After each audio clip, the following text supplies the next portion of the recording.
Good morning friends.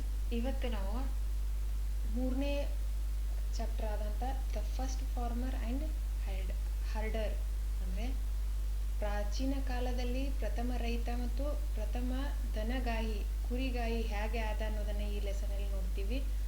ನೋಡ್ರಿ, ಇಲ್ಲಿ ರೈತ ಫಾರ್ಮರ್ ಆಗಬೇಕಾದ್ರೆ ಆತ ಒಂದೇ ಸ್ಥಳದಲ್ಲಿ ವಾಸಿಸಬೇಕು ಮತ್ತು ಕೃಷಿಯ ಬಗ್ಗೆ ಐಡಿಯಾ ಇರಬೇಕು. ಅದನ್ನು ಪುರಾತನ ಕಾಲದಲ್ಲಿ ಅಂದರೆ ಬಿಫೋರ್ ಸಿವಿಲೈಸೇಷನ್, ಹೇಗೆ ಸಿವಿಲೈಸೇಷನ್ದಲ್ಲಿ ಮಾನವ ಮಂಗನಿಂದ ಮನುಷ್ಯ ಹೇಗೆ ಅದು ಹಾಗೆ ರೀತಿ ಯಾವ ರೀತಿ ಆತ ರೈತಾಪಿ ಆದ, ಆಮೇಲೆ ಪಶುಸಂಗೋಪನೆ ಹೇಗೆ ಮಾಡಿದ ಅನ್ನೋದನ್ನು ಈ ಪಾಠದಲ್ಲಿ ಕ್ಲಿಯರ್ ಆಗಿ ತಿಳ್ಕೊತೀವಿ. ಜೊತೆಗೆ ಮಹತ್ವದ ಪಾಠ, ಯಾಕಂತಂದರೆ ಎಲ್ಲ NCERT ಬೇಸ್ ಕಾಂಪಿಟೇಟಿವ್ ಎಕ್ಸಾಮ್ಗಳಿಗೆ ಇದು ಅತ್ಯಂತ ಯೂಸ್ ಆಗಿದೆ. ಮತ್ತು ನಾವು ಸೆಂಟ್ರಲ್ TET ಮತ್ತು ಕರ್ನಾಟಕ TET ಓದೋರು ಕೂಡ ಅನುಕೂಲ ಆಗುತ್ತೆ. ಪಾಠ ಮಾಡೋರಿಗೂ ಕೂಡ ಇದು ವಿಡಿಯೋ ಯೂಸ್ಫುಲ್ ಆಗುತ್ತೆ, ಯಾಕಂತಂದರೆ ಜಾಸ್ತಿ ಮಾಹಿತಿ ಇಲ್ಲಿ ನಮಗೆ ಸಿಗುತ್ತೆ. ಸೊ ಸ್ಟಾರ್ಟ್ ಮಾಡೋಣ. ಇಲ್ಲಿ the transaction from searching and hunting to farming and herding in significant human history. ಹುಡುಗಾಟ, ಬೇಟೆಯಿಂದ ಬೇಸಾಯ, ದನಗಾಹಿಗೆ ಹೇಗೆ ಮನುಷ್ಯ ಪರಿವರ್ತನೆಯಾಗುವುದನ್ನು ಈ ಇತಿಹಾಸದಲ್ಲಿ ನಾವು ನೋಡ್ತೀವಿ, ಈ ಪಾಠದಲ್ಲಿ ನಾವು ನೋಡ್ತೀವಿ.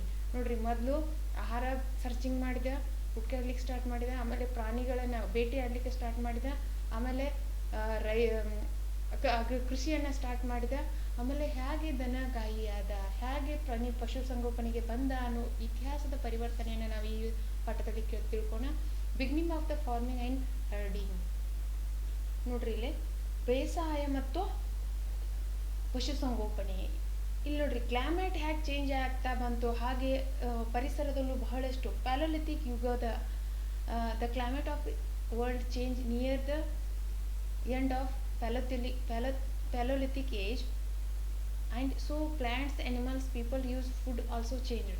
ಹಾಗೆ ಪ್ಯಾಲೋಲಿಥಿಕ್ ಏಜಲ್ಲಿ, ಕಬ್ಬಿನ ಯುಗದಲ್ಲಿ ವಾತಾವರಣ ಚೇಂಜ್ ಆಯಿತು, ನಿಸರ್ಗದಲ್ಲಿ ಬದಲಾವಣೆಗಳಾಯಿತು, ಹಾಗೆ ಮನುಷ್ಯ, ಪ್ರಾಣಿ ಮತ್ತು ಮಾನವನ ಆಹಾರದಲ್ಲೂ ಕೂಡ ಬದಲಾವಣೆ ಆಯಿತು ಅನ್ನೋದನ್ನು ಇಲ್ಲಿ ಮೆನ್ಷನ್ ಮಾಡ್ತಾರೆ. Man observed several things such as A place where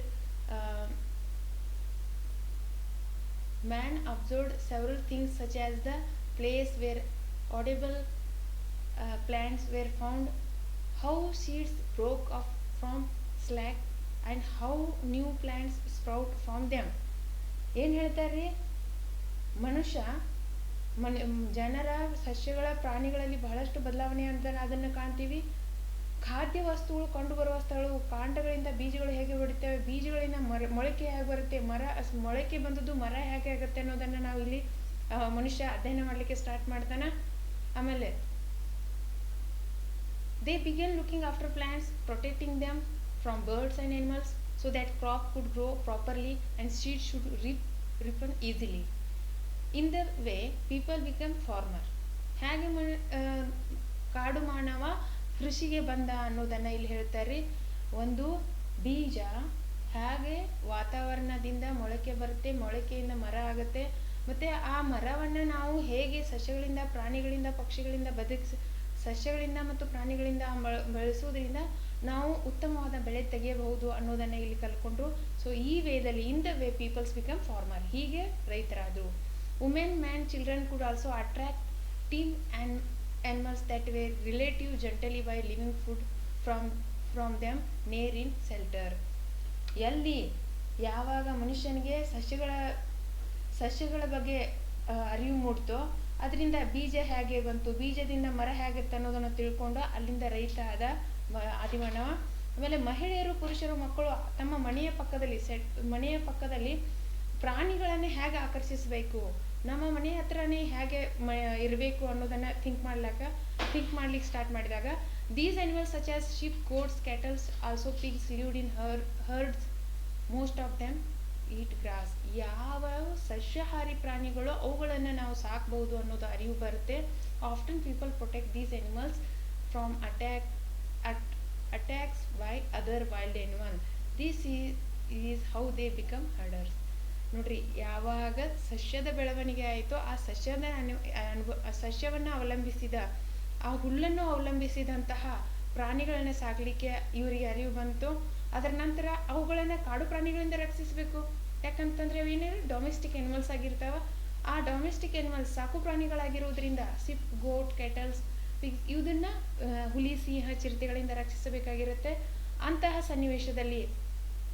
ಸನ್ನಿವೇಶನ ಹೇಗೆ ಅವರು ಹ್ಯಾಂಡಲ್ ಮಾಡಬೇಕು ಅನ್ನೋದನ್ನು ಕಲಿತಾಗ ಅವರು ಪಶು ಸಂಗೋಪನೆಗೆ ಬಂದರು ಅನ್ನೋದನ್ನು ನಾವು ಇಲ್ಲಿ ಈ ಪಾಯಿಂಟಿಂದ ತಿಳ್ಕೊತೀವಿ. ಆಮೇಲೆ ನೋಡ್ರಿ, ಇಲ್ಲಿ one point domestication. This the name given by process which people grow the plants, look after animals. ಇಲ್ಲಿ ನೋಡ್ರಿ, ಯಾವಾಗ ಜನರು ಸಸ್ಯಗಳನ್ನು ಬೆಳೆಸುವ, ಪ್ರಾಣಿಗಳನ್ನು ನೋಡಿಕೊಳ್ಳುವ ಪ್ರಕ್ರಿಯೆಗೆ ನೀಡಿದ ಹೆಸರು. ಅವರು ದೊಡ್ಡ ಗಾತ್ರದ ಧಾನ್ಯ, ಬಲವಾದ ಕಾಂಡ ಸಸ್ಯಗಳನ್ನು ಸಂತಾನೋತ್ಪತ್ತಿ ಮಾಡಲು ಆಯ್ಕೆ ಮಾಡಿದರು. ಹೀಗೆ ಇಲ್ಲಿ ನೋಡ್ರಿ ಏನು ಮಾಡ್ತಾರೆ ಅವರು, the select for breeding large grain and strong struck plants. Domestication was gradually process that took place many parts of world.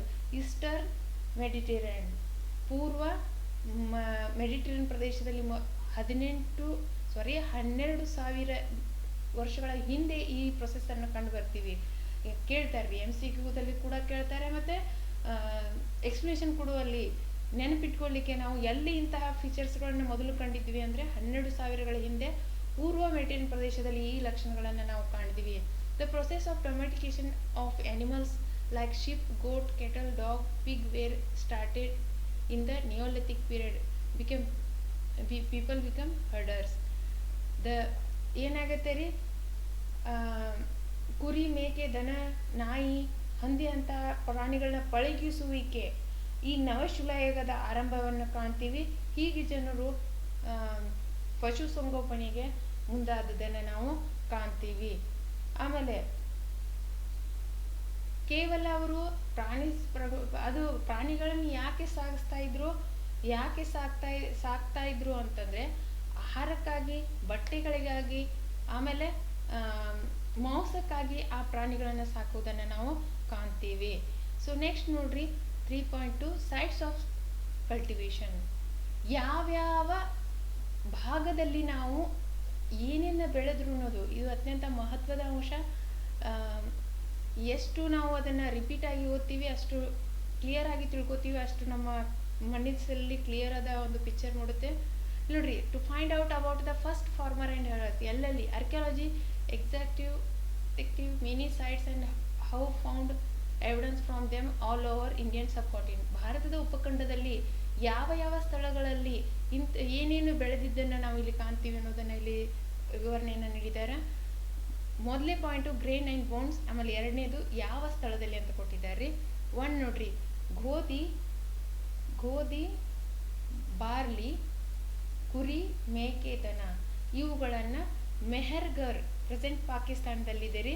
ಅಲ್ಲಿ ಇದರ ಎವಿಡೆನ್ಸ್ಗಳು ನಮಗೆ ಪುರಾತತ್ವಶಾಸ್ತ್ರದ ಪರಿಶೋಧಕರು, ಪುರಾತತ್ವಶಾಸ್ತ್ರ ತಜ್ಞರು ಈ ಮೆಹರ್ಗರದಲ್ಲಿ ಗೋಧಿ, ಬಾರ್ಲಿ, ಮೇಕೆ, ಕುರಿ ಸಾಕಿದ್ದನ್ನು ಎವಿಡೆನ್ಸ್ ಇದ್ದಾವೆ.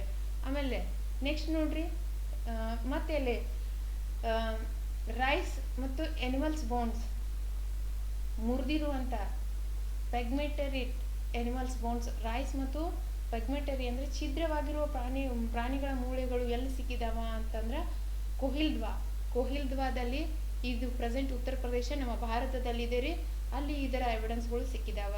ಆಮೇಲೆ ರೈಸ್ ಮತ್ತು ಜಾನುವಾರುಗಳು, ಅಕ್ಕಿ ಮತ್ತು ಜಾನುವಾರುಗಳ ಕಾಲಿನ ಗುರುತುಗಳು ಕಲ್ಲುಗಳ ಮೇಲೆ ಈಗಲೂ ಕೂಡ ಕಂಡು ಬಂದದ್ದು ಮಹಗರ್ ಅಂತ ಹೇಳಿ ಇದು ಉತ್ತರ ಪ್ರದೇಶದಲ್ಲಿದೆ ರೀ. ಆಮೇಲೆ ನೆಕ್ಸ್ಟು ಗೋಧಿ ಮತ್ತು ಇದು ಎಲ್ಲಿ ಕಂಡು ಬಂದಿದೆ ಅಂದ್ರೆ ಗುಫೆಲ್ಲರ್, ಇಂದಿನ ಕಾಶ್ಮೀರದಲ್ಲಿ ನಿಮಗೆ ನೋಡಲಿಕ್ಕೆ ಸಿಗುತ್ತೆ ರೀ. ಗೋಧಿ, ನಾಯಿ, ಆಮೇಲೆ ಸಿಪ್ಪು, ಗೋಟು, ಬಫೆಲೋಗಳು ಬ್ರೂಜ್ ಹೋಮ್ದಲ್ಲಿ ಪ್ರೆಸೆಂಟ್ ಕಾಶ್ಮೀರದಲ್ಲಿ ಇದನ್ನು ನಾವು ನೋಡ್ತೀವಿ. ಆಮೇಲೆ ನೆಕ್ಸ್ಟ್ ನೋಡ್ರಿ, ನಮ್ಮ ಕರ್ನಾಟಕದ ಕೂಡ ಕೆಲವು ಸೈಟ್ಗಳಲ್ಲಿ ನಾವು ಪುರಾತತ್ವಶಾಸ್ತ್ರದ ಈ ವಿಷಯಕ್ಕೆ ಸಂಬಂಧಪಟ್ಟದನ್ನು ನೋಡ್ತೀವಿ. ಇಲ್ಲಿ ಚಿರಂದ್ದಲ್ಲಿ ಬಿಹಾರದಲ್ಲಿ ಬರುತ್ತೆ ರೀ. ಇಲ್ಲಿ ಕೂಡ ಗೋಧಿ, ಆಕ್ಸು, ಸಿರಿಧಾನ್ಯ, ಆಮೇಲೆ ಶಿಪ್ಪು, ಗೋಟು, ಪಿಗ್ಗಳನ್ನು ಸಾಕಿದ ಎವಿಡೆನ್ಸ್ಗಳು ಸಿಕ್ಕಿದಾವ ಚಿರಂದ್ ಬಿಹಾರದಲ್ಲಿ ರೀ. ಆಮೇಲೆ ನಮ್ಮ ಕರ್ನಾಟಕದ ಹಳ್ಳೂರಲ್ಲಿ ಸಿರಿಧಾನ್ಯ ರಾಗಿ ಸಿರಿಧಾನ್ಯ ದನ ಕುರಿ ಹಂದಿ ಬೆಳೆದಿದ್ದನ್ನು ಹಳ್ಳೂರು ಇಂದಿನ ಕರ್ನಾಟಕದಲ್ಲಿ ನೋಡ್ತೀವಿ. ಆಮೇಲೆ ಮತ್ತೊಂದು ನಮ್ಮ ದಕ್ಷಿಣ ಭಾರತದಲ್ಲಿ ಪೊಲಿನ್ಪಳ್ಳಿ ಅಂತ ತೆಲಂಗಾಣದ ಸೈಟ್ದಲ್ಲಿ ಕೂಡ ನಾವು ಇದನ್ನು ನೋಡ್ತೀವಿ. ಸೊ ಇದು ಆದಿಮಾನವ ಹೇಗೆ ಪಶುಸಂಗೋಪನೆಗೆ ರೈತಾಪಿ ಕೃಷಿಗೆ ಕ್ಷೇತ್ರಕ್ಕೆ ಬಂದ ಅನ್ನೋ ಮಾಹಿತಿಯನ್ನು ಇರುತ್ತೆ. ಇದರ ಮುಂದಿನ ಭಾಗನ ನೆಕ್ಸ್ಟ್ ವಿಡಿಯೋದಲ್ಲಿ ನೋಡೋಣ. Thank you.